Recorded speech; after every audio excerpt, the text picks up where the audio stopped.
Mabuti ho kayo nagtanong kayo para malaman ninyo. By the time magland ako pauwi, kasama ko na ang mga undocumented pati yung mga illegal na punta dito. They will all be ferried home. Ang first batch niyan, pag landing ko sa Davao, landing yung eroplano, dala sila. And we will continue to do that.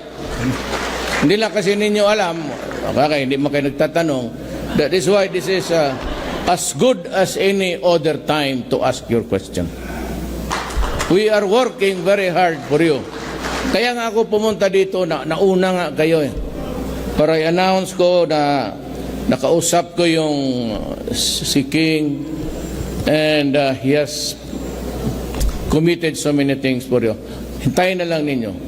Pero yung naghirap, anytime you want to go home, sabihin lang ninyo, dadaling ko na kayo. The first batch is, when I land also.